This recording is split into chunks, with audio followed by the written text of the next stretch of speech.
Más de 6.600 personas tienen una obligación el próximo domingo: conformar las 2.213 mesas electorales de todo Aragón. Y aunque hay quienes acudirían sin quejarse, No hubiera puesto excusa porque podría hacerlo. Si es una obligación no tendría por qué librarme. otros tratarían de eludir esa tarea. Entiendo que es una carga estar todo el domingo liado allí con las elecciones. Sí, tuve que alegar como que ir al médico y el médico te da un parte. Por una situación personal o responsabilidades familiares o profesionales se puede alegar, pero los impedimentos que libran de ejercer como miembro de una mesa en los comicios son muy específicos. La Junta Electoral de Zona de Zaragoza ha admitido unas 1.000 reclamaciones de cerca de 3.000.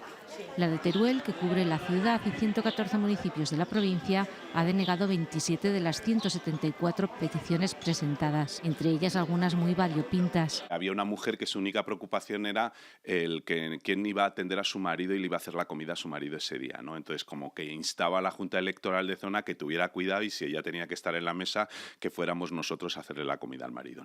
Y aunque te haya tocado más de una vez, no es excusa. Estoy empadronado en una localidad con poquitos habitantes y eso implica que tengas más posibilidades. No me tocaba, pero como rechazaron las personas que iban por delante de mí, yo era segunda suplente, me tocó. Porque ejercer de presidente o vocal es una obligación y en caso de no acudir se incurriría en un delito electoral con pena de prisión o multa.